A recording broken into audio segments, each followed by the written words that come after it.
Assalamualaikum warahmatullahi wabarakatuh. Halo semuanya, perkenalkan kami dari kelompok 6. Halo semuanya, perkenalkan nama saya Fitri Julieta dengan NIM 1231012. Hai, saya Aris Mona dengan NIM 1231011. Nama saya Aris Julia dengan NIM 1231025.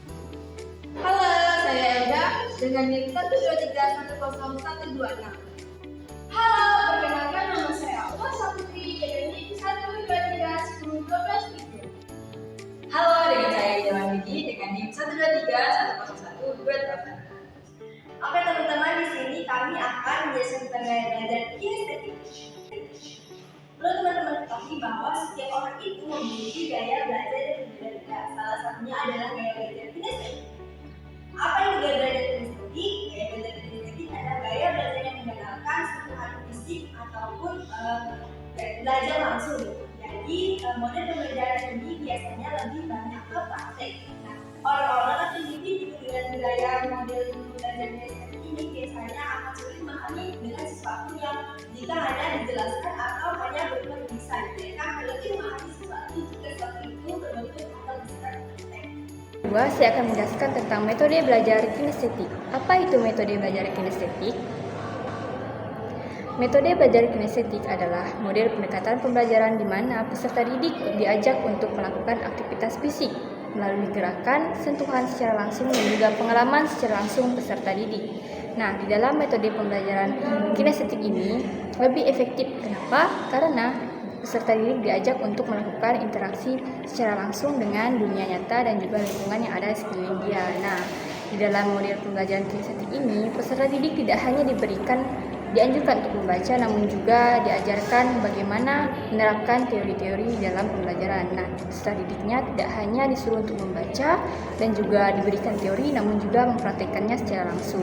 Nah, di dalam metode pembelajaran kinestetik ini, salah satunya adalah peserta didik diajak untuk berjalan-jalan, memainkan kaki di saat pembelajaran agar terfokus dan juga bisa melakukan eksperimen dan juga melakukan simulasi. Baiklah, selanjutnya. Selanjutnya, kelebihan gaya belajar kinestetik. Apa-apa aja kelebihan gaya belajar kinestetik? Yang pertama yaitu anak jadi lebih aktif dan semangat belajar. Yang kedua yaitu mereka belajar sambil bergerak jadi nggak mudah bosan.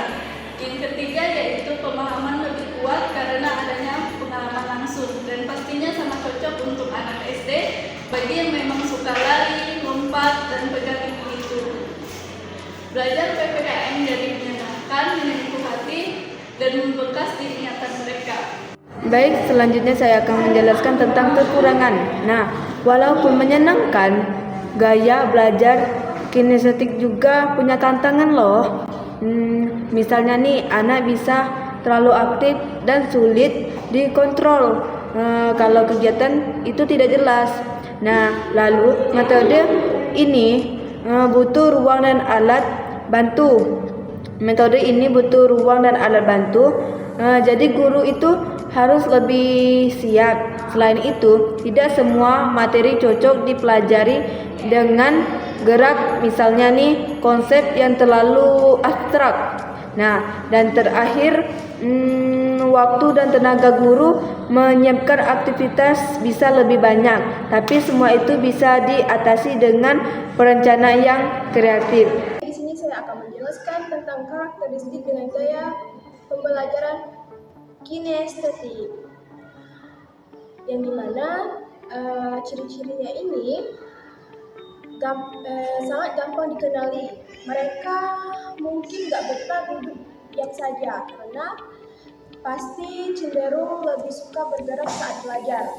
Nah, biasanya mereka suka pelajaran tentang prakarya, eksperimen, drama, dan olahraga. Jadi belajar sambil menulis di udara, lompat-lompatan, atau bahkan menyentuh alat peraga yang dimana bikin mereka itu lebih cepat paham. Mereka belajar dengan tubuh, bukan cuma mata dan telinga. Jadi, ayo kenali manfaatkan kekuatan mereka dengan gaya belajar kinestetik. Untuk materi yang terakhir ini teman-teman, yaitu ada penerapan atau contoh penerapan gaya pembelajaran kinestetik ini. Nah, misalnya nih untuk mata pelajaran PPKN. Nah, contoh penerapan gaya pembelajaran kinestetik ini misalnya nih kita mengambil dalam pembelajaran atau materi hak dan kewajiban. Nah, itu kita ajak mereka bermain, misalnya melompat. Hak kita beri lompatan ke kanan, sedangkan kewajiban kita beri lompatan ke kiri. Nanti kita beri pernyataan nih, pernyataan misalnya mematuhi rambu lalu lintas. Nah, itu hak atau kewajiban. Misalnya itu hak lompat ke kanan, dan misalnya itu kewajiban lompat ke kiri.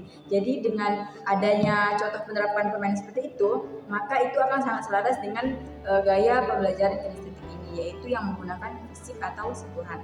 Selanjutnya misalnya itu tentang belajar hidup rukun. Nah, kita itu ajak nih teman-teman, anak-anak siswa tersebut untuk bermain drama tentang bagaimana sih hidup rukun ini, seperti ini contohnya dalam drama. Atau kita ajak anak itu bermain role play, yaitu mereka itu misalnya musyawarah. Nah, mereka itu akan menerapkan gaya musyawarah ini bagaimana berperan sebagai orang dalam melaksanakan musyawarah tersebut. Oke teman-teman, mungkin cukup sekian dari kami. Mohon maaf jika ada kesalahan. Akhir kalam, wassalamualaikum warahmatullahi wabarakatuh.